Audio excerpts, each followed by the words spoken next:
Hi అండి. అందరూ ఎలా ఉన్నారు? ఈరోజు నేను కందగడ్డ మసాలా కర్రీ చేశాను. రెసిపీ మీతో కూడా షేర్ చేసేస్తాను. వచ్చేసేయండి. ఒక ప్రెషర్ కుక్కర్‌లోకి ముందుగా తొక్కు తీసి పెట్టుకున్న కందగడ్డ పీసెస్‌ని యాడ్ చేసుకొని, కొద్దిగా వాటర్ కూడా యాడ్ చేసి, కొద్దిగా పసుపు, కొద్దిగా రాళ్ళుప్పు, హాఫ్ లెమన్ జ్యూస్ కూడా వేసుకోవాలి. అదేంటండి లెమన్ ఎందుకు అని అడగొచ్చు. కందగడ్డ అనేది చేదు ఉంటది. ఆ చేదు కోసము మనం ఈ లెమన్ అనేది తీసుకుంటాం అనమాట.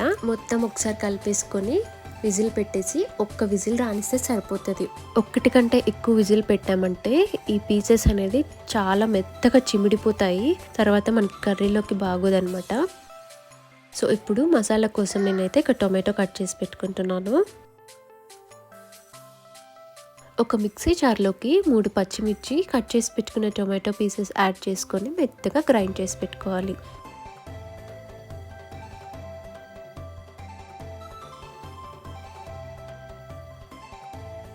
ఇప్పుడు ఒక చిన్న సైజ్ ఆనియన్ కూడా తీసి కట్ చేసి పెట్టుకుందామండి. చిన్న చిన్న ముక్కలుగా కట్ చేసుకోవాలి.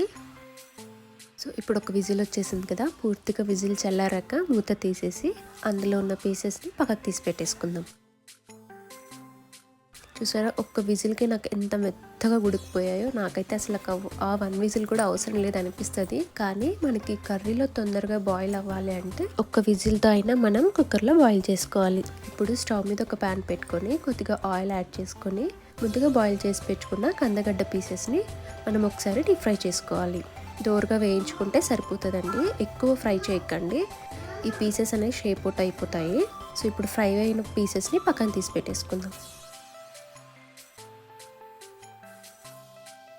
ఇప్పుడు ఇదే ప్యాన్లోకి సేమ్ ఆయిల్లోకి మనం ముందుగా కట్ చేసి పెట్టుకున్న ఆనియన్ ముక్కలు వేసుకొని గోల్డెన్ బ్రౌన్ కలర్ వచ్చేదాకా మగ్గించుకోవాలి ఆయిల్లో.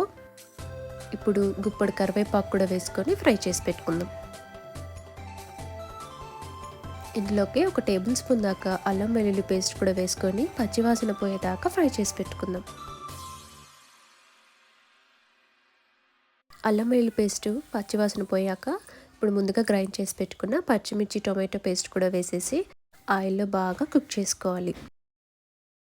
ఆయిల్ బాగా పైకి తేలిందంటేనే టొమాటో కూడా బాగా కుక్ అయినట్టు. ఇప్పుడు ఇందులోకి ఒక టేబుల్ స్పూన్ దాకా కారం, ఒక టేబుల్ స్పూన్ దాకా ధనియాల పొడి, హాఫ్ టేబుల్ స్పూన్ దాకా జీలకర్ర పొడి, కొద్దిగా పసుపు, మీ రుచికి సరిపడా సాల్ట్ వేసుకొని ఈ పొళ్ళంతా కలిసేదాకా ఫ్రై చేసుకోవాలి. మూత పెట్టేసి ఒక 2 మినిట్స్ అలా వదిలేద్దాం. ఈలోపు మనం 2 స్పూన్స్ గడ్డ పెరుగు, పుల్లటి పెరుగు తీసుకొని ఇలా బాగా మిక్స్ చేసుకోవాలి. 2 మినిట్స్ తర్వాత చూసారా ఎంత బాగా కుక్ అయిందో. ఇప్పుడు ఈ పెరుగుని ఇందులో మిక్స్ చేసేసి ఉండలు లేకుండా బాగా మిక్స్ చేసుకోవాలి. పుల్లటి పెరుగే ఎందుకు యాడ్ చేసుకోమంటున్నానంటే మనకి కందగడ్డ అనేది చేదు ఉంటుందని చెప్పాను కదా, ఆ చేదు అనేది తెలియకూడదు అనేసి. మీరు ఈ కర్డ్ ప్లేస్లో కావాలంటే చింతపులుసు కూడా యాడ్ చేసుకోవచ్చు. కానీ ఇక్కడ నేను చింతపులుసు ఎందుకు యాడ్ చేయలేదు అంటే ఆల్రెడీ బాయిల్ చేసేటప్పుడు నేను లెమన్ యాడ్ చేసా కాబట్టి మూత పెట్టేసి 2 మినిట్స్ కుక్ చేసుకుంటే మసాలా అనేది బాగా కుక్ అవుతుంది. ఇప్పుడు 2 మినిట్స్ తర్వాత మూత తీసేసి ముందుగా ఆయిల్లో ఫ్రై చేసి పెట్టుకున్న కందగడ్డ పీసెస్ని ఈ మసాలాలోకి యాడ్ చేసేసి నెమ్మదిగా ఫ్రై చేసుకోవాలి. ఇప్పుడు మీ కర్రీ క్వాంటిటీని బట్టి వాటర్ యాడ్ చేసుకోవాలి. మసాలా కర్రీ కాబట్టి వాటర్ ఎక్కువ యాడ్ చేయకండి, తక్కువ యాడ్ చేస్తేనే కర్రీ అనేది చాలా బాగుంటుంది. ఫైనల్గా కసూరి మేతిని ఇలా రబ్ చేసుకొని యాడ్ చేసుకోవాలి.